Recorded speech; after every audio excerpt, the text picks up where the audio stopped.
이 요한계시록은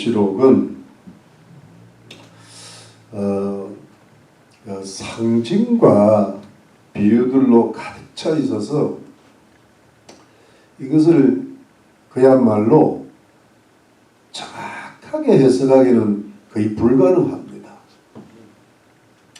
왜냐하면 그 유명한 기가 막힌 학자들도 의견이 분분해요. 근데 가장 중요한 것은 뭐냐 하니까 요한계시록의 전체 구조, 이 뼈대를, 골격을 이해하는 게 굉장히 중요합니다. 골격을 이해하면은 요한계시록 전체가 어떤 한 구절, 한 단어는 이해가 조금 부족해도 전체가 다 들어옵니다. 그러니까 여러분, 이제 그 전체 구조를 아주 간단하게 이해를 하는 구절이 1장 19절인데요. 한번 보죠. 1장 19절을 보니까 1장 19절에 그러므로 곧 내 본 것과 이제 있는 일과 장차 된 일을 기록하라 할 때 내 본 것은 과거고 이제 있는 일은 현재고 장차 될 일은 미래인데 이 내 본 것은 요한계시록 1장에 해당되고 이제 있는 일은 2장, 3장, 4장, 5장에 해당돼요. 2장, 3장, 4장, 5장에 해당되고 오늘 4장이 여기에 들어가고 장차 될 일이 6장부터 마지막 장 22장입니다. 여러분, 장차 될 일은 무엇을 가리키는가 하면 종말의 일들입니다. 예수님 재림을 전후로 해서 예수님 재림 전에는 재앙과 그런 환난들이 오고 예수님 재림 후에는 천년 왕국, 새하늘과 새 땅, 새 예루살렘이 최종적으로 완성되는데 6장부터 그게 시작되는데요. 이 부분도 좀 다르게 푸는 분들이 있는데 제가 고민을 많이 해서 연구를 좀 했는데 중요한 거는 2장, 3장과 4장, 5장은 현재 있는 일인데 그 현재 있는 일이라는 것은 사도 요한 당시의 일인 거예요. 지금 우리로서는 과거지만 요한계시록 자체로 보면 바로 그때 있었던 일.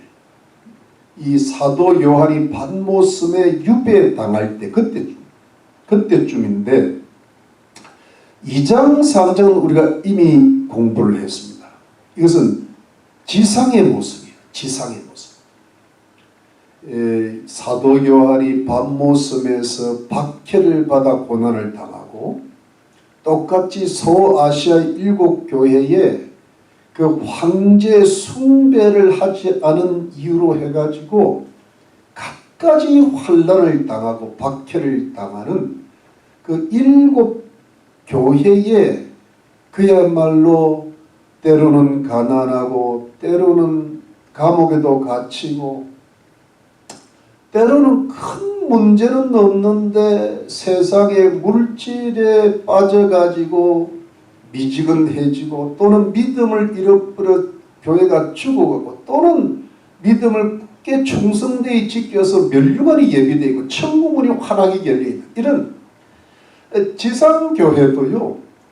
이 소아시아 7교회는 무엇을 상징하는가 하면은 오고 가는 모든 세대의 보편적인 교회를 다 이야기하는 거예요. 교회도 다 같은 교회는 예수님의 교회이기는 하지만은 빌라델피아 교회 같은 교회도 있고 스무나도 있고 사데도 있고 라우디게도 있고 두아디라도 있고 스무나도 있고 다 있는 거예요. 버가모도 있고. 교회의 모습이 다 다르다는 겁니다. 그러니까 이 세상에는 우리 도시들 보면은 상공이 발달하고 신전이 각종 종교들이 있고 또 뭐가 어떤 아름답고 이러면서도 의학교도 발달하면서도 교회다 다 우여곡절을 겪고 그냥 복잡한 거예요. 근데 그것이 지금 우리들이 겪는 지상의 모습이라고 해도 과언이 아닙니다. 그런데 4장 5장은 미래에 될 일을 가르치는 게 아니라 바로 사도 요한 시대의 천상의 모습을 가르치는 거예요. 하늘에서는 무슨 일이 벌어지냔 말이에요. 그러니까 사도 요한 시대의 교회가 겪는 여러 가지 혼란과 유혹, 우여곡절이 이 세상에서 벌어지고 도미티아누스는 자기를 신으로 숭배하고 야단나고 하는데, 그러나 그 모든 것 위에, 구름 위에, 우주 위에 저 하늘에서는 무슨 일이 벌어지고 있었단 말이에요. 그걸 가르쳐주는 그 기록이, 장면이 4장 5장. 지금 우리가 똑같단 말이에요. 지금도 뭐가 미국이 어떻고 한국이 어떻고 세계 정세가 어떻고 경제가 어떻고 교회마다 어떻고 뭐 가가문이 일어나고 뭐 12.7 예배가 일어나고 온갖 일들이 벌어지지만, 지금 우리가 사는 이 지상 위에 하늘 위에 하늘에서는 무슨 일이 지금 벌어지고 있을까? 똑같은 이야기. 그것을 우리가 알 수 있도록 만들어 주시는 것이 요한계시록 4장 5장인 줄로 믿으시기를 바랍니다. 네. 그래서 그게 무슨 일이 지금 벌어지고 있을까? 본문으로 들어갑시다. 자, 4장 1절입니다. 일 후라는 것은 이제 지상의 모습에 대한 예수님의 계시가 끝난 겁니다. 새로운 계시가 열리는데, 천상의 계시가 열립니다. 내가 보니, 사도 요한이 봅니다. 하늘에 열린 문이 있는데, 여러분, 하늘에 열린 문이 있는데, 여러분, 이때 하늘은 우리가 보는 이 하늘도 아니고, 인공위성이 날아다니는 우주도 아니고, 별들 해들이 있는 것도 아니고, 어딥니까? 셋째 하늘을 가리켜요. 여러분, 하늘은 첫째 하늘이 있고 둘째 하늘이 있고 셋째 하늘이 있다고 성경에 기록되어 있는데, 이 셋째 하늘은, 여러분, 셋째 하늘은요, 그냥 영적으로만 보는 것이 아니고 영적인 실제예요. 실제. 지금 우리가 하늘이 보이잖아요. 이게 실제하잖아요. 우주선을 쏘아 올리면 거기 달이 있고 별들이 있는 곳이 실제하잖아요. 근데 그것만이 다가 아니고 성경은 또 하나의 실제가 있다는 거예요. 그것이 삼천천이라고 하는, 소위 셋째 하늘이라고 하는, 그것이 누가복음에 보면 강도가 나군에 올라갔다 그래요. 그 나군이에요. 그 나군은 어디냐면 지금 하나님이 계신 곳, 예수님이 거기로부터 오셨다가 거기로 성천에서 올라가신 곳, 지금 죽었지만 살아있는 하늘의 성도들, 천사들이 있는 곳, 우리가 이 땅에 산을 마치면 가야 될 그곳, 파라다이스라고 헬라어로 표현되어 있습니다. 파라다이스는 그게 페르시아에서 온 말 같기는 한데, 중요한 것은 뭐냐니까 그 셋째 하늘이 존재한다는 거예요. 그럼 믿으시면 아멘. 거기에 누가 계신다는 거예요? 하나님이 계신다. 아멘. 하나님은 처소가 원래 거기라는 거예요. 원래 처소. 가끔씩 성령으로 한번 내려오시지만 거기가 처소예요. 예수님이 거기 계신 거죠. 부활하신 모습으로. 근데 거기에 열린 문이 있다는 거예요. 문이 하나 열린. Unopen door가 이게 하나 딱 열린. 자, 열렸는지 자 보십시오. 그 다음에 내가 들은 바 처음에 내게 말하던 나팔 소리 같은 그 음성이 가로되, 이것은 여러분 계시록 1장에 예수님의 그 찬란하신 모습이 나타날 때 말씀하신 예수님의 음성이 나팔 소리 같은 음성으로 표현되어 있습니다. 자, 근데 그 예수님의 음성이 이리로 올라오라. 이후에 마땅히 될 일을 내가 내게 보이리라 하시더라. 여러분, 이리로 올라오라. 어디로 올라오라? 셋째 하늘로 올라오라. 여러분 저를 한번 보시면 셋째 하늘로 이렇게 올라오라 그러는데 come up here 이럴 때 come up here 올라오라 이런데 여러분 이것은 뭐냐 하니까 예수님께서 사도 요한 보고 셋째 하늘로 올라오라는 거예요. 근데 여러분 약간 이제 종말론적 신학 문제 중에 굉장히 그 뭐랄까 논쟁 컨트로버셜한 어떤 이게 뭐냐 하니까 바로 이 이리로 올라오라 사도 요한 보고 올라오라 이 부분을 소위 그 세대주의 신학의 종말론에 보면 이게 요즘 많이 퍼져 있어요. 퍼져 있는 이게 뭐냐 하니까 사도 요한을 교회 모형으로 봐가지고 교회 보고 올라오라는 거예요. 이게 휴거라고 이야기하는 거예요. 이게 휴거라고 이야기하는 거예요. 그래서 뭐냐 하니까 이걸 종말론적인 용어로 그대로 이야기하면 세대주의적 전천명설이라고 해요. 그러니까 예수님 재림 있고 천년왕국이 일어나는데 예수님 재림 전에 환란이 일어난다. 아니 이제 예수님 재림절에 환란이 일어나는데 환란 전에 휴거된다는 얘기예요. 그래서 교회는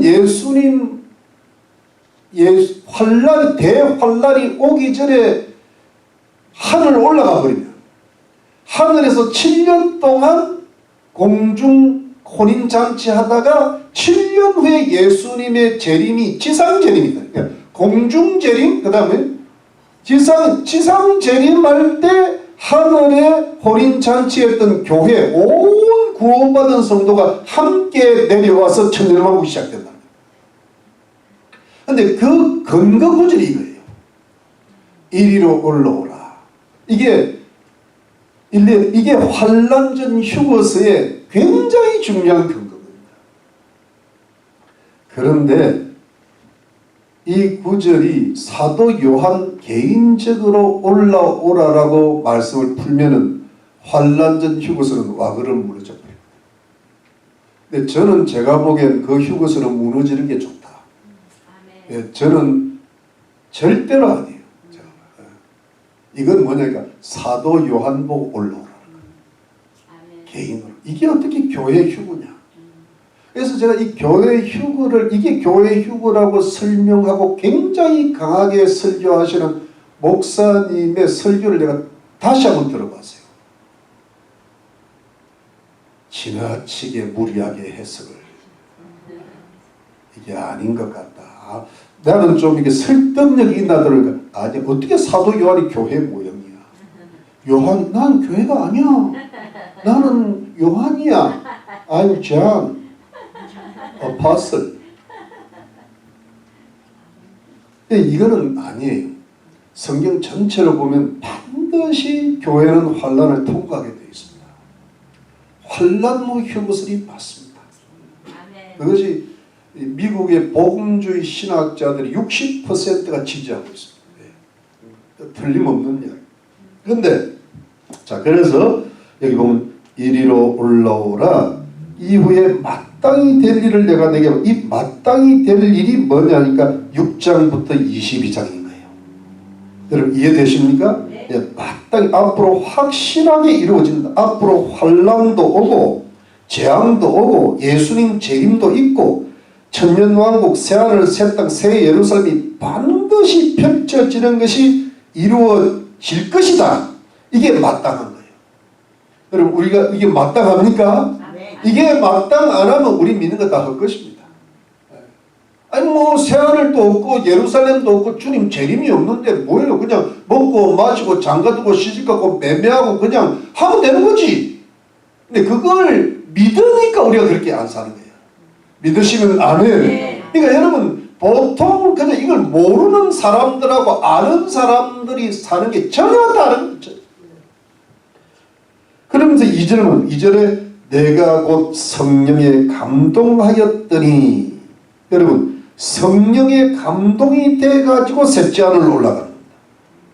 그러니까 여러분 이것은 그럼 저를 한번 보실래요? 이게 뭐냐니까 제가 찾지를 않겠습니다. 오늘 시간이 이게 좀 이거 다 맞춰야 돼요. 오늘은 뭐까지 여러분 고린도후서 12장에 보면 사도 바울이 불가불 자기가 받은 환상과 계시를 이야기하면서 자기가 지금 몸 안에 있었는지 몸 밖에 있었는지 모르겠다는 거예요. 근데 분명해서 셋째 하늘로 올라갔다. 요 부분하고 이 부분하고 똑같은 거예요. 그러니까 이게 몸에서 영혼이 소위 말하면 영혼이 유체 이탈을 해가지고 영혼만 하늘에 셋째 하늘로 올라갔는지 아니면 영혼 몸이 그대로 있으면서 환상 가운데 셋째 하늘을 봤는지 모른다는 거예요. 그러니까 이건 영혼이 빠져나갔다, 있었다, 이거 따질 일이 있습니까 없습니까? 이런 거 갖고 따지면 그건 바보라 그래. 이거는 학자들은 그걸 따져나가요. 그런데 중요한 것만 따지면 이건 교회 휴거가 아니야. 아니 지금 성령의 감동대가 이게 올라갔냐 그냥 환상으로만 봤냐 이건 문제거든. 이게. 그러니까 이거는 예수님이 앞으로 장차 마땅히 될 일을 사도 요한에게 계시하시고 그걸 기록해 하시려고 사도 바울처럼 끌어올려 보십니다. 이게 몸이 올라간 게 아니에요. 맞죠? 예, 그렇습니다. 자, 그러면 그 다음에 이제 올라갔어요. 성령의 감동이 돼서 하늘나라를 일단 본 거야. 봤는데 보라 하늘의 보좌를 베풀었고 하늘의 보좌가 있는 게 왕자가 있는 거예요. 왕자 스론이라고 해서 베풀고 그 보좌 위에 앉으시는 가 있는데 그 보좌 위에 앉으시는 가 누구예요? 하나님. 예. 맨 처음에는 하나님이라 그래야 돼. 예. 하나님인데 제가 그 이야기 안 했는데 4장의 초점은 하나님 아버지예요. 근데 5장은 예수 그리스도야. 그러니까 5장에서 물어보면 예수님이라 그러면 돼. 아시겠죠? 이게 뭐냐면 하나님이에요. 하나님께서 딱 이렇게 하늘 보좌에 앉아 계셨는데 자 3절에 봅니다. 앉으시니의 모양이 그 모습이 벽옥과 홍보석 같고 또 무지개가 있어 보좌에 둘렸는데 그 모양이 녹보석 같더라. 여러분 지금 여기 2절 3절은 하늘 보좌에 앉으신 하나님 아버지의 모습을 지금 보여주고 있는 겁니다. 여러분 이 부분이요 사실은 다니엘서 7장과 에스겔서 1장 이 두 군데 이 부분 말고 두 군데에 하나님께서 보좌에 앉으신 모습이 나타나는데 사실은 하나님 아버지께서 보좌에 앉으신 모습을 가장 생생하게 나타나는 것이 에스겔서 1장입니다. 그런데 요한계시록은 조금 줄여서 말씀했는데 자 보세요. 하나님의 모습이 벽옥과 홍보석 같고 무지개가 그 보좌에 둘렀는데 근데 에스겔서 1장은 그 보좌를 남보석이라고 되어 있어요. 남보석. 그런데 보좌에 둘렀는데 거기에 무지개가 싹 하나님 주위로 무지개가 한번 살짝 요즘 말로 하면 뽀샵 처리를 한 것 같아요. 이렇게 살짝 둘렀는데 그 무지개가 빨주노포 파란보인데 전체 색깔이 녹보석 같은 거예요. 전체가 녹보석 같은 거예요. 그러니까 한번 이렇게 진한 초록색이 싹 비치면서 무지개가 돼요. 근데 이거는 뭘 가리키는가 하면 여러분 하나님의 실제를 정확하게 묘사한 것은 아니에요. 왜냐하면은 에스겔서 1장이나 다니엘서 7장에 보면 하나님의 모습이 양털처럼 희고 주로 불로 나와요. 불로 단세 불로 나와야 돼. 오늘 이 모습은요 요한계시록 4장의 모습은 보석들로 되어 있는 거야. 그러니까 이건 뭐냐니까 하나님은 실제 하시는데 그 실제 하시는 모습은 하나님은 영이시니까 이거를 실제를 정확하게 그리기는 힘들고 그 모습이 뭐냐니까 어떻게 보이는가 하면 보석들처럼 보이는 거예요. 그래서 이 보석들은 뭘 가리킬까 학자들이 연구를 했는데 이건 뭐냐면 하나님의 속성을 가리킬 거다. 하나님의 성품을 가리킬 거다 그랬는데 여러분 벽옥은요. 벽옥은 영어로는 제스퍼라 그랬어요. 제스퍼라 그랬는데 전체적으로는 흰 보석인데 푸른 빛이 싹 감도는 게 이게 벽옥이에요. 그런데 그러면 이 벽옥은 뭘 뜻하는가 하니까 하나님의 속성 중에 하나님의 순결성, 하나님의 거룩성, 하나님의 위엄을 가리킨다. 거룩하신 위엄을 가리킨다라고 봅니다. 근데 그 다음에 홍보성은 뭘까? 홍보성은요, 진홍빛 빛이 나는 귀한 보석인데 이것은 뭐냐니까 붉어요. 좀 진한 붉은다는 게 뭐냐니까 하나님의 심판, 하나님의 진노를 가리킨다. 그러면 여러분 이렇게 됩니다. 하나님께서 지금 여러분 집중을 해보세요. 굉장히 중요한 이야기예요. 저는 이 부분을 이야기할 때 아주 그냥 뭐랄까 너무너무 기분이 좋아. 하나님 이야기할 때 최고로 기분이 좋은 부분이에요. 근데 하나님의 속성을 이야기할 때 하나님은 거룩하시고 위엄이 있으시기 때문에 워낙 거룩하기 때문에 홍보석, 그 벽옥인데 홍보석은 하나님은 심판하시고 진노하실 수밖에 없다는 거예요. 그러니까 여러분 법정에 가면 재판관이 딱 앉아있는 모습에 굉장히 위험이 있잖아요. 그거는 선과 을 분명히 갈라는 그리고 그렇기 때문에 굉장히 어떤 그 심판을 하는 사람이거든. 네. 이 점이 갈 때가 이제 얼마 안 남은 거예요. 그 생각하면 막 자다가도 기분이 좋아. 요즘 사는 재미가 딱 거기 있어요. 근데 여러분 뭐냐면 그 하나님의 모습을 딱 보여주시는 지금. 그런데 그것만으로 하나님의 모습이 끝이 아니고 무지개가 싹 둘러요. 이 무지개가 뭘 가리키는가? 무지개가 어디서 나타나요? 노아의 그 홍수 때에 다시는 물로 심판하지 아니하고 보호하시겠다. 영원한 언약이잖아요. 이거를.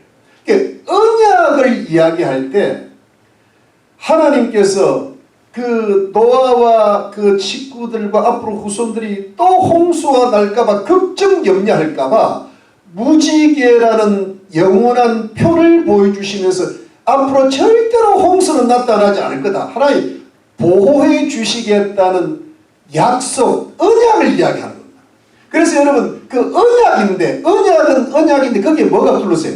녹보석이 싹 이렇게 파란 아닌가 진 초록색이 싹 둘렀다는 것을 말하면 이 녹보석은 뭘 가리키는 거면 하나님의 은혜요. 아멘. 하나님의 사랑이에요. 아멘. 하나님의 자비예요. 그러니까 이건 무슨 뜻인가 하면 이 앞으로 하나님께서 거룩하신 하나님께서 위엄 있는 하나님께서 재판적으로 진노가 심판하실 때인데 이 땅의 모든 재앙과 환난이 온다 하더라도 하나님이 사랑하시고 은혜 베푸시고 자비를 베푸셔서 구원하시고 보호하실 약속이 있는 성도들이 있다는 거예요. 아멘. 그거예요. 아멘. 그러니까 여러분 요한계시록의 주제는 이 땅에 임할 환난과 성도들의 구원입니다. 아멘. 믿으시면 아멘. 그러니까 여러분 하나님의 속성을 정확히 지금 표현하고 있는 거예요. 근데 여러분 여기서 한 가지 더 말씀을 드려야 되는데 이 벽옥과 이 어떤 홍보석, 녹보석은요. 이건 찾아보고 아무리 봐도 우리 요한계시록 22장 요한계시록 21장에 가면 요한계시록 21장에 보면 맨 뒤에 보면 21장의 18절 한번 18절 그 성곽은 뭐로? 벽옥으로 쌓여 이게 예루살렘 성벽이에요. 벽옥이 맨 처음에 나와요. 그 성은 정금인데 맑은 유리 같더라. 19절 그 성의 성곽의 기초석은 각색 보수로 꾸며진 첫째 기초석은 벽옥, 둘째는 뭐예요? 남보석이에요. 셋째는 옥석, 넷째는 녹보석. 녹보석 나왔죠? 그러니까 이게 뭐냐니까 이 성벽 자체가 벽옥인데 그 기초석이 각종 보석인데 여러분 여기 11절에 11절에 하나님의 영광이 있음에 그 성의 빛이 지극히 귀한 보석 같고 벽옥과 수준 같지 않다. 이 새 예루살렘 전체가 벽옥 같은 거예요. 그러니까 여러분 저를 한번 보시면 이게 뭐냐니까 어찌 보면은 하나님께서 가장 귀하게 치시는 보석이 벽옥이라는 거예요. 그러니까 새 예루살렘 성 전체가 또는 그리고 성벽 전체가 벽옥이고 정금이라는 거예요. 그러면서 그 기초석이 각종 귀한 보석들이 있는데 에스겔서 1장 28 이게 하나님의 영광을 나타내고 있는데 에스겔서 1장 28절에 보면 하나님의 영광의 광채라고 이야기 표현되어 있습니다. 이게 뭐냐니까 여러분 하나님의 속성을 이야기하면서도 그 속성을 가장 최고의 보석들로 이렇게 하나님의 속성을 묘사한 것은 이 자체가 하나님의 지극하신 영광을 이야기하고 있다는 거예요. 여러분 새 예루살렘 성 전체가 하나님의 영광을 나타내고 있다는 거예요. 그러니까 하나님은 영광스러운 하나님이기 때문에 새 예루살렘 성도 영광의 하나님의 모습으로 보여집니다. 그러니까 하나님의 영광의 하나님, 오늘 이 하나님의 보좌와 하나님의 그 앉으신 이 하나님과 그 하나님의 속성은 뭐냐, 이 보석으로 나타났다는 건 뭐냐면 하나님의 영광의 지극히 크심, 영광의 하나님을 지금 드러내고 있다는 거예요. 이 영광의 하나님이 왜 지금 하늘에서 드러내는가 하면 여러분 앞으로 일어날 모든 재앙이 됐든 뭐 환란이 됐든 주님의 재림이시든 그 다음에 천년왕국이든 새하늘과 새 땅 새 예루살렘이든 이 모든 지상에 있는 모든 인류의 역사를 주관하시고 이루어 나가시는 분이 누구다는 거예요? 하나님이에요. 그걸 가르쳐. 그게요 정치가가 아니라는 거예요. 어떤 경제의 흐름이 아니라는 거예요. 적 그리스도가 주관한다는 건 아니에요. 그 모든 것을 선이고 일어나고 악이 일어나고 역사의 모든 우여곡절을 사실은 하늘의 하나님께서 주관하신다. 그걸 지금 딱 가르쳐 주시오. 앞으로 이제 6장부터 장차 일어날 일을 이런데 지상에서는 이런 어려움이 있어도 그러나 천국에서 셋째 하늘에서 이 모든 일을 이 지상의 모든 일을 주관하시는 분은 누구다? 영광의 하나님이야. 하나님의 영광이요. 그 하나님의 영광을 지금 이야기합니다. 믿으시면 아멘. 그러니까 우리의 영의 초점은 어디에요? 하나님이요. 영광의 하나님. 믿으시면 아멘입니다. 자, 이래 놓고 시작. 그 다음에 우리 돌아갑니다. 그 다음에 여러분 4절입니다. 4절에 또 보좌에 둘러 하나님 보좌에 둘러 24 보좌들이 있고 그 보좌들 위에 24 장로들이 흰옷을 입고 머리에 금 면류관을 쓰고 앉았더라. 여러분 여기에 누가 있는가 하면 자 여기 한번 보세요. 하나님 보좌가 있는데 그 보좌에 하나님 앉으시고 그 둘레 이렇게 빙 둘러서 24 보좌가 있어. 24 이거는 시트라고 시트예요. 의자가 있는데 거기에 24 장로가 앉았는 거예요. 그런데 그리고 흰 옷을 입고 금 면류관을 썼다. 그래서 여러분 이 성경에 난해한 구절들이 많은데요. 가장 이게 이 설이 많은 이 논란이 많은 이 부분이 이 구절입니다. 24 장로가 누구냐는 거예요. 학자들이 온갖 연구를 다 해서 네, 여러분 결론적으로 이거 중요한가 안 할까? 크게 중요 안 합니다. 크게 중요한 거. 하나님이 중요하고 앞으로 일어날 일이 중요하지. 구조가 중요해. 이거 중요 안 합니다. 중요 안 한데 제가 한두 가지만 분명하게 하고 넘어가요. 그럼 이 장로들이 누굴까 하면 이 사람들이 사람들일까 아니면 천사들일까 그게 중요한 거예요. 그런데 거기도 또 사람들이라고 하는 학자들이요 또 한 10가지가 나와요. 사람들도 부류가 많아. 그런데 여러분 24장로니까 가장 많은 해석이 구약의 12지파의 족장 있죠. 족장 르우벤 유다 있잖아요. 그 족장 더하기 신약시대 12사도 하면 몇 명이에요? 24명이 24장로다 이렇게 표현합니다. 그러면 사도 요한은 뭐가 되노? 이 좀 이상하잖아요. 그 다음 이제 두 번째가 뭐냐 하니까 구원받은 모든 성도들의 총체다. 한마디로 교회다 그래요. 교회다. 그래서 여러분 많은 해석들이 이 구원받은 하나님 백성들의 총체를 24장로로 풀거나 또는 24족장과 사도로 푸는 해석이 가장 많습니다. 근데 세 번째는 뭐냐 하니까 휴거된 교회다. 이 세대주의예요. 이 사람들이 이제 그럼 올라갔으면 뭐가 있어야 될 거 아니야. 이따 보니까 어디 찾을 수가 없어. 23은 이게 휴교다. 이 휴거된. 근데 휴거된 교회 이야기할 때요. 이때 세대주의적 정천연설에서는 뭐가 빠지는가? 유대인들이 빠져버린 거예요. 유대인들은 7년 환란을 겪어야 돼. 그리고 불신자 중에서도 7년 환란 속에서 순교해서 구원받은 사람 있잖아요. 그 사람들 빼고 환란 전에 휴거된 교회. 그리고 아브라함도 여기 안 들어가. 뭐냐면 아브라함은 나중에 이스라엘 전체 구원받을 때 함께 그냥 구원받는다고 생각하는 사람들이 있어요. 이게 무슨 말인지 잘 모르겠어요. 거기다가 여러분 이거를요 구약 성도들의 교회다, 유대인들 교회다, 이스라엘 전체 총회다, 구약의 대제사장들 24반열을 가리킨 제사장들이다. 또는 뭐냐니까 심지어 바벨론 신전의 24개의 성좌에 앉는 이들을 가리킨다. 하여튼 별별 소리가 많아요. 그런데 여러분 또 하나는 영물을 가리킨다. 천사들이다. 근데 천사들 중에서 하나님과 함께 금멸류관을 썼어요. 금관을 썼어요. 함께 다스리고 흰옷을 입은 천사들도 흰옷 입잖아요.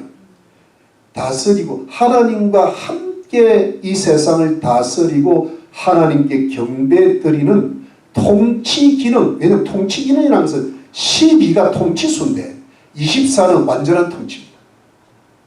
우선 통치. 그래서 뭐냐면 하나님과 함께 하나님을 보좌해서 함께 다스리는 하늘의 천사장들 수준의 가장 높은 수준의 어떤 영적 존재들을 가리킨다. 제가 이 부분을요 중요하지는 않는데 얼마나 연구를 했는지 모르는데 그래도 모르겠어요. 그런데 재밌는 거는요 어떤 학자가 이런 말을 했어요. 중요하지 않은 것 때문에 시간이 많이 간다. 여러분 어떤 학자는 근데 제가 이 부분에 조금 마음이 가더라. 뭐냐 하니까 이 24장로들은 분명히 천사들을 가리키는데 근데 천사들은 천사들인데 흰옷도 입고 금멸류관을 쓴 걸 봐가지고 앞으로 일어날 어떤 그 구약의 12지파 신약의 12사도를 사도가 대표하는 하늘의 전체적인 교회, 전체적인 교회를 상징하고 대응하는 천사들이 이런 말을 합니다. 어렵죠.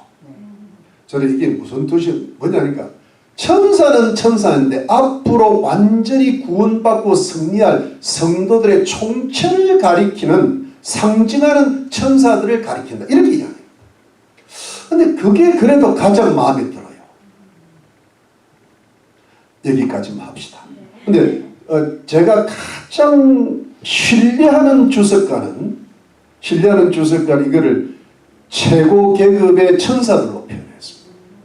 그래서 왜냐면 지금 하늘의 모습이니까 아직 여러분 이제 아직 구원도 시작 안 했잖아. 이게 지금 우리들은 어찌 되는 거예요? 그러면 우리가 하늘나라에 올라간 것도 아닌데 지금 무슨 말? 그러니까 이게 지금 여기 사람은 아닌 것 같고 천사들인 게 맞는 것 같던데 사람을 대응하는 성도들을 대응하고 상징하는 천사들이라는 모습이 조금 맞다는 느낌이 좀 들어요. 그 정도만 하시죠? 그런데 중요한 것은 뭐야? 휴거된 교회는 아니다. 휴거된 교회는 아니다. 그걸 합시다. 그 다음에 갑시다. 자, 5절 말씀. 보좌로부터 번개와 음성과 내성이나 하나님 보좌로부터 번개가 치고 음성이라고 해서 영어로 럼블링을 우르릉 캉캉하고 내성 이 thunder 어떤 그 천둥이 치는데 여러분 이 부분은 뭐냐니까 이 부분이 앞으로 요한계시록에 이런 부분이 한 3번 나오는 이거 뭐냐면 하나님 보좌로부터 어떤 심판들이 시작될 때 이런 게 나와요.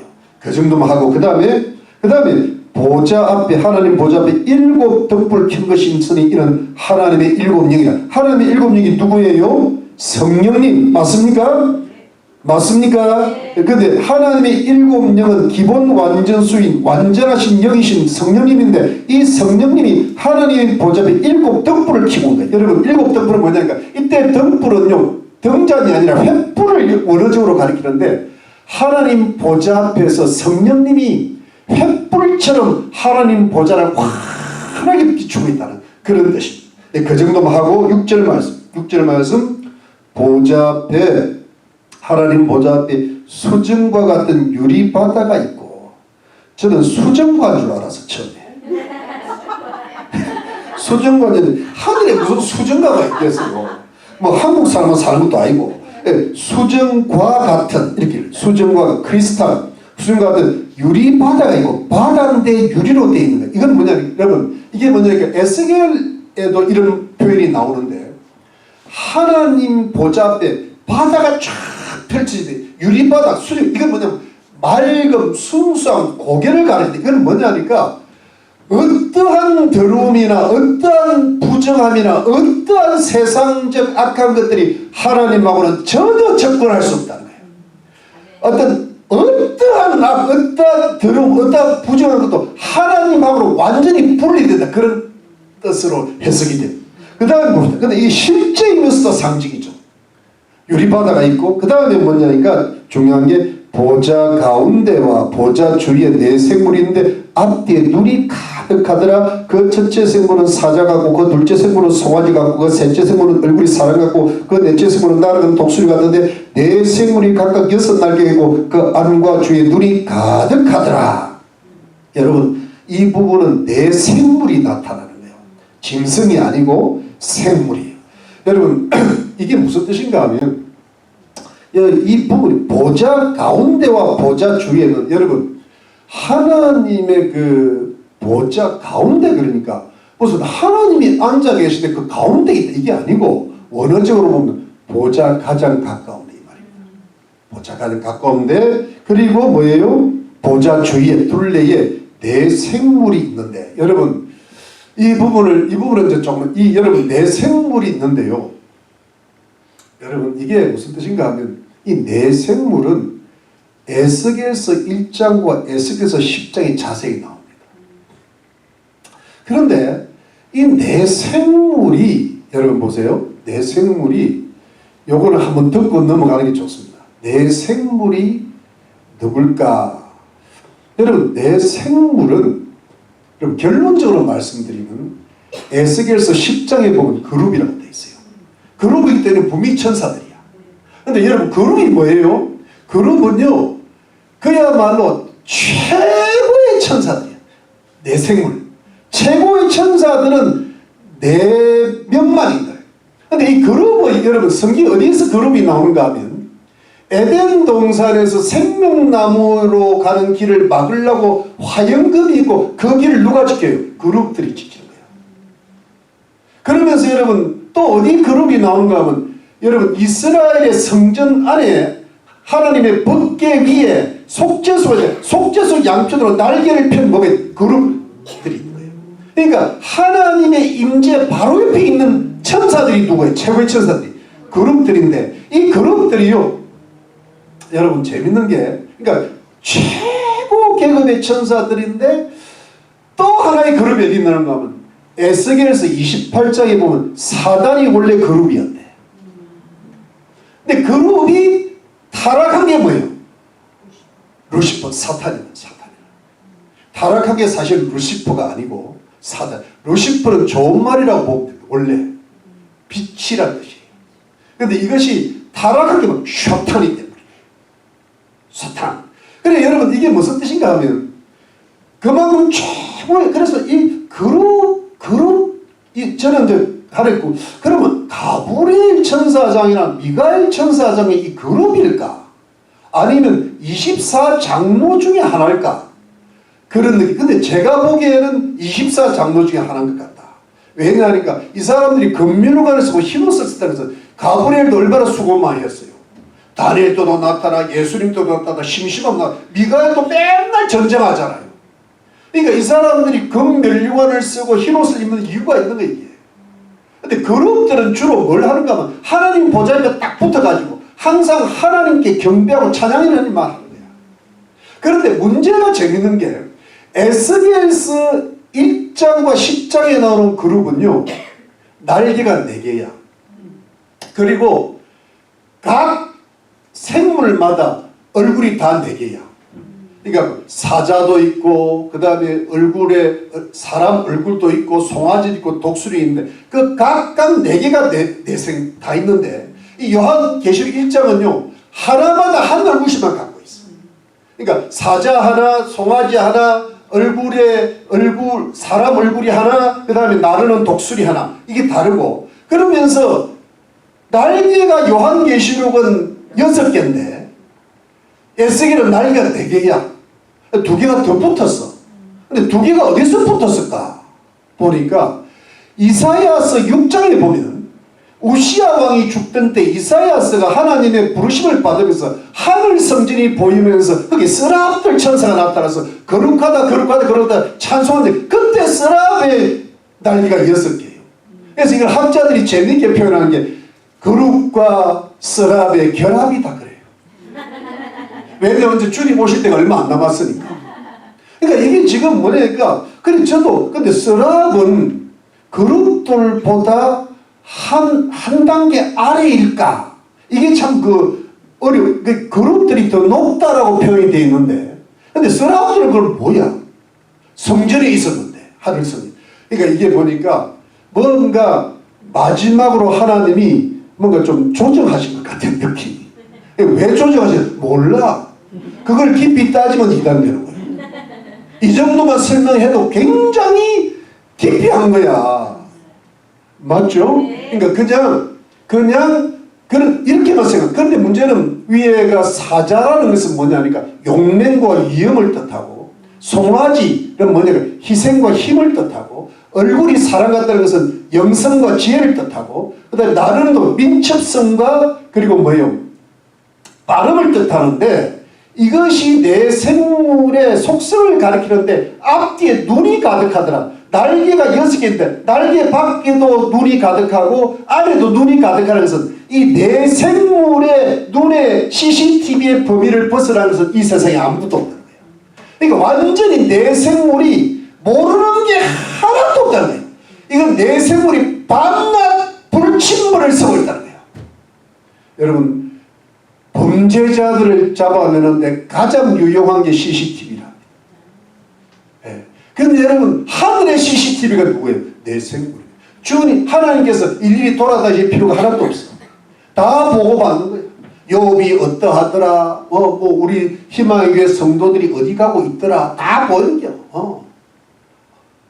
그러니까 여러분, 이게 뭐냐니까, 그래서 이게 뭐냐니까, 어떻게 결론을 내는가 하면, 하나님께서 만드신 피조물 중에 최고의 피조물을 이야기하는 거예요. 용맹하죠. 힘이 있죠. 위엄이 있죠. 빠르죠. 지혜가 많죠. 그러면서 모르는 게 없는 거예요. 이 하나님의 보좌의 수행원들이에요.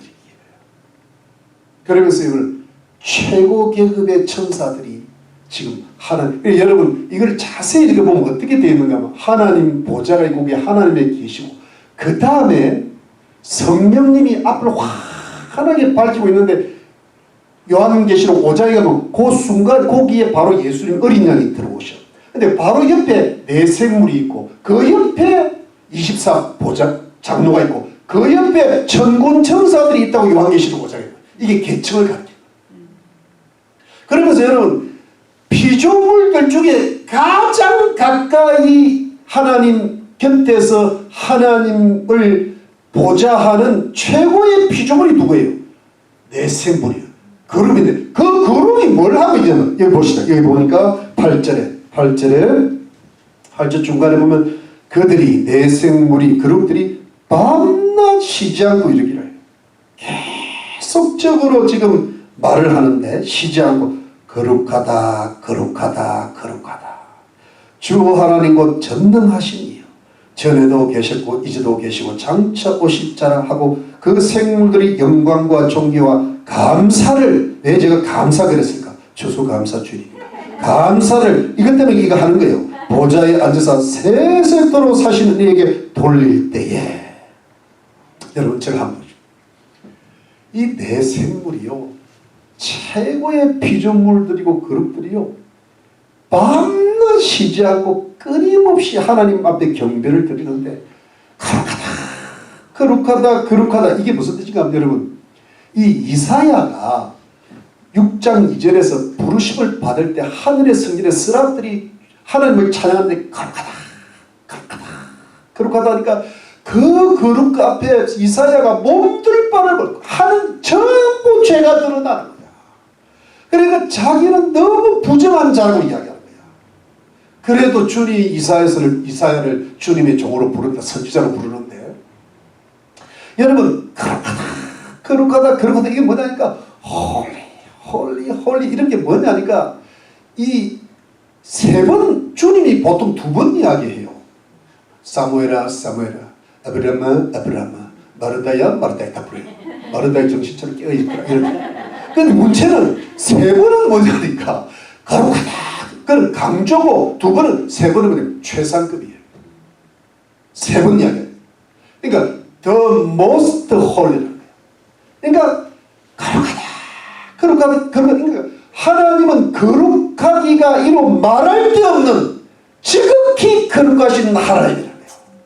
그거를요 이렇게 확 찬양을 하니까 하나님의 거룩성을 찬양하면서 그 다음에 두 번째가 하나님의 전능성을 이야기합니다. 이게 보니까 주 하나님은 전능하시니야. 여러분 이 전능하시니 전에도 계시고 이제도 계시고 장차 오실 자 이건 뭐냐니까 요한계시록 1장 8절에 이미 나왔죠. 그럼 절 보십시오. 전에도 계셨고 전에도 who was 이제도 계시고 who is 장차 오실 일 who is to come 이것은 뭐냐니까 전에 계시 과거 창조 때부터 창조 이전부터 그 다음에 심판하실 그날까지 장차 오실 새하늘과 새 예수님 재림하시고 인간을 심판하시고 그 다음에 새하늘과 새 예수님 이루실 그 창조와 재창조 그리고 중간에는 뭐냐 이제도 계시고 지금도 계시고 요한 당시는 우리 지금도 하늘에서 지금도 주님이 계시고 이건 뭐냐면 인류 역사 전부를 누가 주관하시는 거예요? 하나님이 주관하시는데 이게 왜 주관해요? 하나님은 전능하신 분이기 때문에 그러니까 하나님의 전능성과 하나님의 주권을 이야기하고 있는 거예요. 그리고 세세토록 사신 이에게 영광과 존귀와 감사를 드리는데 세세토록 사는 하나님의 영원성이에요. 그러니까 왜 이 그룹들이 영광과 존귀와 감사를 하나님께 돌리는 것 하나님은 너무나 거룩하시고 완전한 전능자시고 인류의 처음과 진행과 끝을 주관하시고 영원히 사시는 하나님이시기 때문에 그러면 여러분 이 전능성, 영원성, 그 다음에 주관성, 이 거룩성을요 딱 한마디로 표현하면 영광의 하나님이에요. 여러분 영광이라는 단어는요 영광과 존귀와 감사를 돌리는데 이 세 단어가 처음에 나오는데 이 영광이라는 단어는요 하나님 자체의 속성, 하나님 자체의 성품을 가리킬 때 총체적인 하나님의 속성을 딱 한마디로 표현하면 영광의 하나님, 하나님의 영광의 광채라는 말이 많이 나옵니다. 그러니까 새 예루살렘도 하나님의 영광이 비친다 그랬잖아요. 그러니까 거룩, 전능, 주관, 영원성, 모든 심판, 그 다음에 사랑, 이 모든 딱 한마디로 보면 하나님의 영광, 영광의 하나님이요. 근데 그 영광의 하나님이 이게 하나님의 속성 총체를 가리키는데, 총체를 가리키기 때문에 내 생물이 그룹들이 하나님께 영광을 돌리는 거예요. 그 영광은 누구기 때문에? 하나님이기 때문에. 그러니까 우리가, 여러분, 우리가 아무리 잘해도 우리가 영광을 받는 게 아니라 그 영광을 누구한테 돌리나요? 영광의 하나님이 우리에게 영광을 주시기 때문에 태양은 하나님이시고 우리는 그 빛, 달과 같은 존재는 반사체잖아요. 그러니까 태양의 빛을 받기 때문에 그 영광을 받기 누구한테 돌아가야 된다? 하나님에게. 하나님이 우리에게 영광을 주시지만 그 영광을 하나님께 돌리다. 그러니까 영광 자체가 누구다? 하나님이다. 그러니까 우리는 영광을 하나님께 돌리다. 그러니까 영광을 하나님께 영광을 돌리시길 주의 이름으로 축원합니다. For the glory of God, glorious God. 왜 영어 같아? 근데 존귀는 뭐냐 하니까 영광이시기 때문에 존경하고 존중하고 높임을 받아야 마땅하다. 영광의 개념에 존귀의 개념이 들어가는 겁니다. 근데 감사는 뭐냐 하니까 독산 카이, 그 다음에 티멘 카이, 그 다음에 맨 끝에 유크리테산이라는 뜻이, 이게 감사는 뜻인데, 여러분 감사, 유크리테산, 감사는 뭐냐 하니까 하나님께서 행하신 일에 대한 감사예요. 특별히 하나님께서 구원받은 백성들을 위해서 행하신 일에 대한 감사가 이 감사예요. 유크리테산. 여러분 성경 구약에 봐도요, 찬양이 일어날 때 보면요, 여러분 출애굽할 때 하나님께서 이스라엘 백성에게 행하신 그 일 때문에 찬양을 하는 감사. 그리고 모든 한나가 사무엘을 낳기를 할 때도 감사 찬양하고, 마리아가 예수 그리스도를 잉태했을 때도 감사 찬양하고. 여러분 신약에도 보면 이게 하나님의 은혜에 대한 감사, 그게 감사예요. 하나님이 내게 베푸신 은혜에 대한 감사. 여러분 올해 들어오면서, 지금 특별히 11월 달에 들어오면서 무슨 하나님이 미국에게 행하신 일에 대한 감사.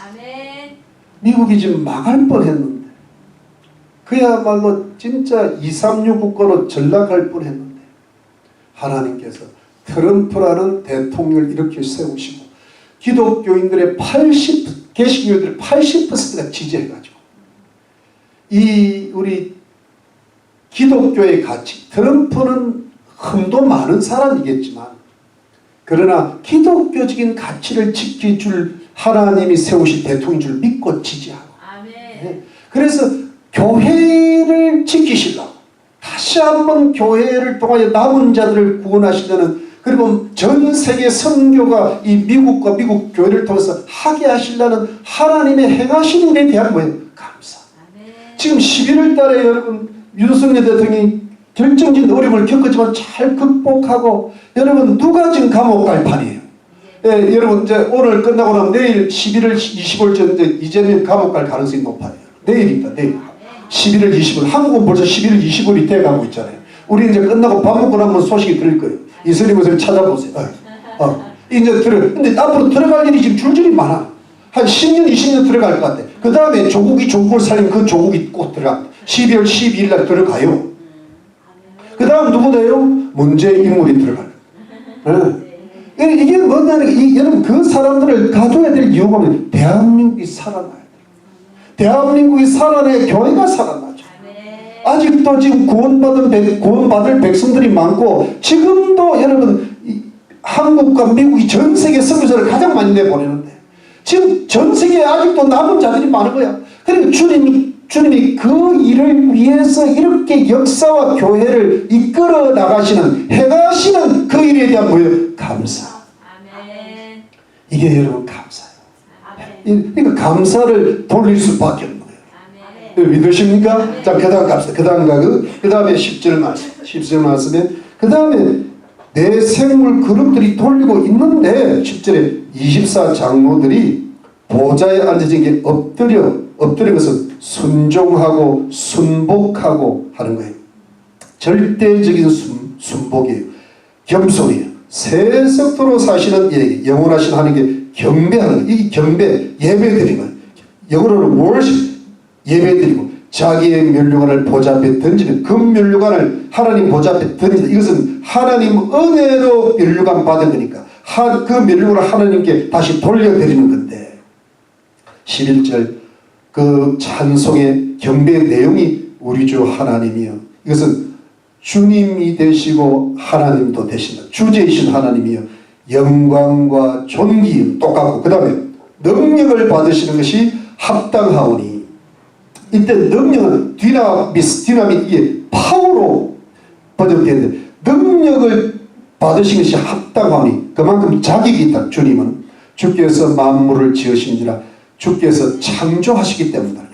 만물이 주의 뜻대로 있었고 또 지으심을 받아. 이게 주께서 만물을 지으신지라는 창조인데 맨 끝에 또 지으심을 받았나니 이것도 창조를 강조하는데 중간에 만물이 주의 뜻대로 있었고 창조된 만물이 주의 뜻대로 있었다는 것은 영어로 여러분 현재형으로 되어 있어요.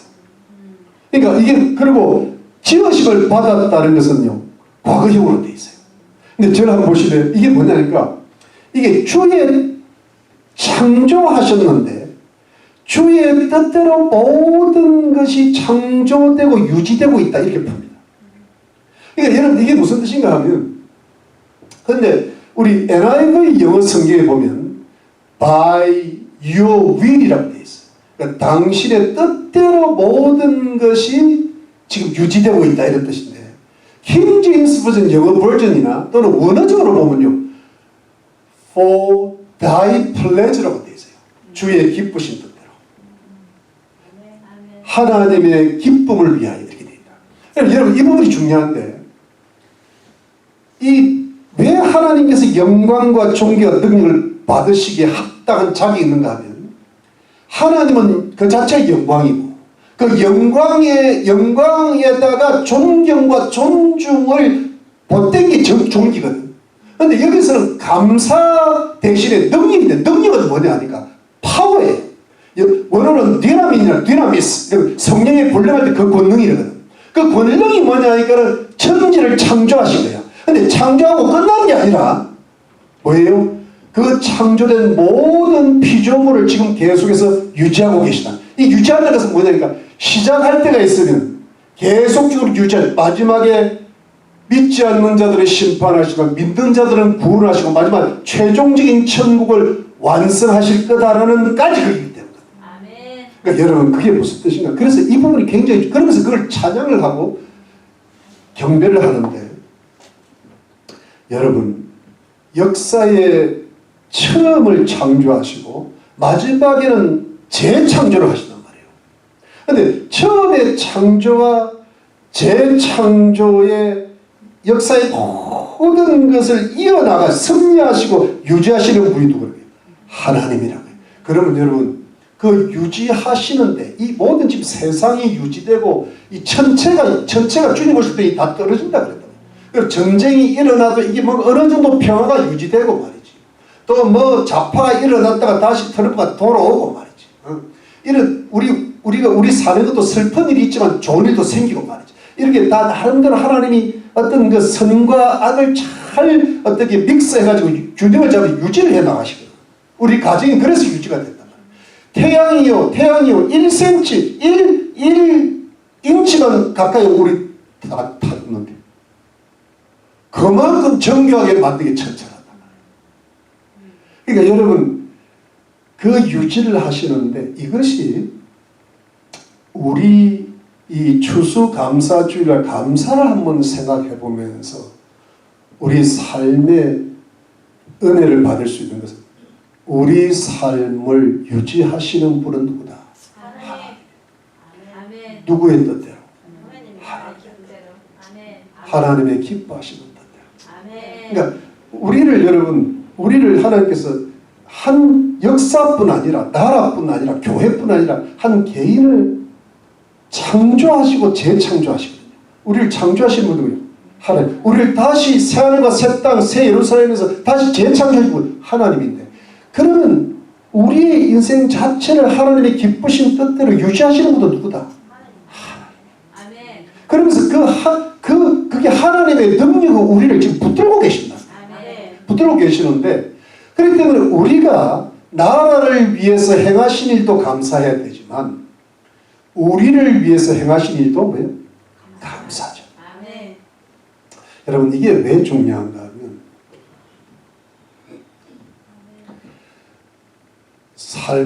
인생을 살고 하늘을 살아보면요, 참 하나님께서 내게 해주신 것도 생각이 나요. 그런데 하나님께서 내게 안 해주신 것도 생각이 나요. 근데 보통은 해주신 거는 한 몇 가지밖에 생각이 안 나. 우리 인간의 모습이 타락했기 때문에 사실은 참 해와 달과 별로 주관하시니 해를 보고도 감사해야 되는데 하나도 감사 안 해. 해만 보면 기분이 별로 안 좋을 때가 있어. 그러니까 감사할 게 많은데 몇 가지밖에 감사하지 못하는 게 우리 마음이고, 그 다음에 안 주신 거는 또 생각이 왜 그렇게 많이 나냐. 이것도 안 주신 것 같고 저것도 안 주신, 그렇게 또 기도도 했는데 안 주셔. 그리고 뭔가 많이 좀 잃어버린 것 같은 느낌도 들고, 거기에 어찌 보면 신앙적 상처도 있어. 심리적 상처도 있고. 근데 여러분, 우리가요, 오늘 이 부분을 생각하면서 뭘 하나 깊이 우리가 좀 성숙하게 생각을 해야 되는가 하면, 내게 주시는 것도 하나님의 기쁘신 뜻대로 되는 거고, 내게 안 주시는 것도 하나님의 기쁘신 뜻대로 되는 겁니다. 오늘 본문의 그건 맞죠? 나를 유지하고 있는. 그러면 여러분 잘 보십시오. 왜 주셨는가? 힘내라고. 우리 삶을 유지시키시려고. 힘내시고 위로도 주시고 복을 주시는 거예요. 그러면 여러분, 우리에게 힘 주시고 위로 주시고 복 주신 것에 대한 뭐예요? 감사. 우리 오늘 찬양했잖아요. 주신 것 감사. 그런데 그럼 왜 안 주셨을까? 왜 안 주셨을까? 힘 빼시려고. 욕심 빼려고. 그걸 주면 나한테는 좋을 것 같죠. 내가 기쁘잖아요. 내 기쁨이 되잖아요. 근데 주님은 안 기쁘셔. 주님의 뜻이 아니야. 왜? 왜 안 주실까? 주님이 안 기뻐. 왜 안 주실까? 그 욕심 때문에 잘못될까 봐. 준 것 때문에 남용될까 봐. 시간을 왜 많이 안 주실까요? 왜 물질을 많이 안 주실까요? 왜 건강을 많이 안 주실까요? 왜 사람을 많이 안 주실까요? 왜 그러실까요? 그것 때문에 교만할까 봐. 그 욕심이 계속 지속될까 봐. 여러분 잘 들어보십시오. 제가 말씀을 마칠까요?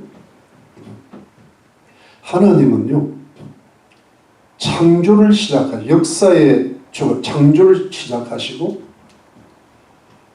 재창조로 마치실 텐데, 제가 언젠가 그런 설교를 아이들 앞에서 딱 한 번 한 적 있잖아요.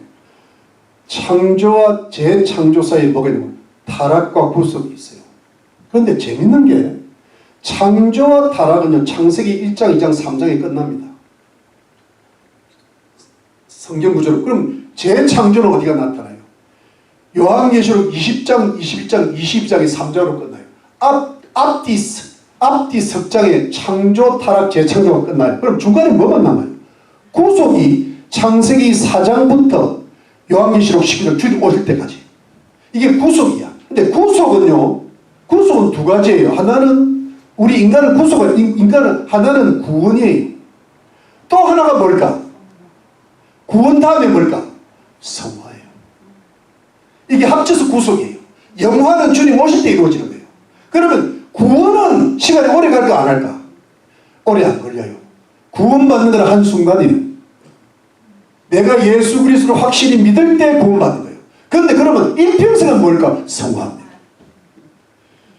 성경적으로 말하면 구속이 가장 길고 우리 개인적으로 말하면 성화가 가장. 여러분 지금 구원 받았습니까?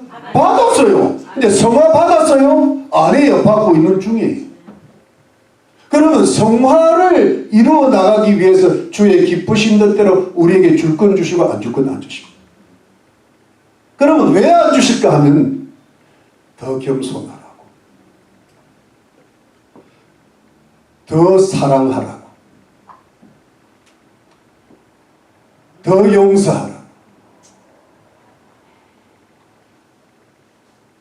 욕심 좀 없애라.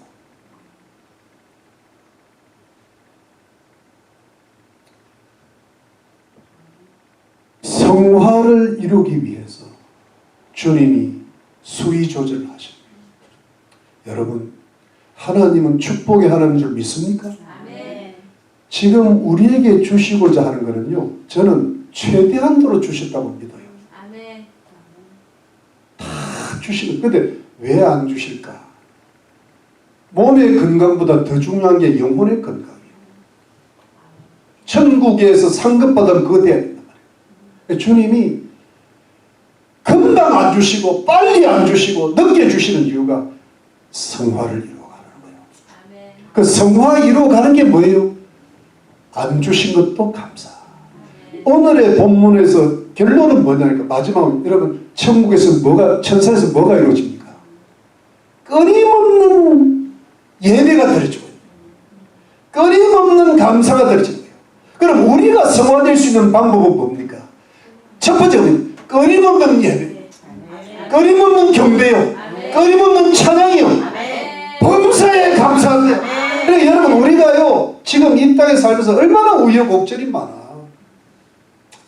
그런데요 성화되는 비결은요 하나님이 내게 최고의 것들을 주심을 믿고, 이게 믿음이 중요한 거예요. 안 보이는데 그거는 믿음으로 보이는 거지. 아 이게 나한테 그러면 여기서 성화될 수 있는 것은 주님을 자꾸 예배하고 찬송하고 감사하고 경배하고 자꾸 그러면서 주님 앞에 안 주신 거 감사합니다, 주신 것도 감사합니다. 우리가 어떻게 돼요? 성화되어 갑니다. 성화되면 어떻게 돼요? 주시는 게 많아져. 그 복 받으시기를 바랍니다. 안 성화되면 어떻게 돼요? 이러다 살다 죽고. 자꾸 어떻게 돼요? 주님 앞에 감사하시기를 바랍니다. 여러분 이것이 성숙한 감사. 이것이 천상의 모습이에요. 그러니까 하늘에 그걸 보여주시니까 이 땅에서 우리가 천국 가기 전에 이걸 지금도 계속 예배드리고 경배드리고 찬송드리고 감사하면서 살면 우리 영혼이 성화되고 성숙되게 해주실 것입니다. 그러면 여러분 이 땅에요 사는 게 점점 좋아질 거예요. 이 땅 사는 게 천국 될 겁니다. 믿으시고 나면하십시오. 건강도 챙겨주고 자녀들 잘되게 하시고 물질도 주실 것이고요. 우리 사는 것도 행복하게 해주실 거예요. 주님을 믿으시기를 주의 이름으로 축원합니다. 우리 기도하겠습니다. 기도합니다.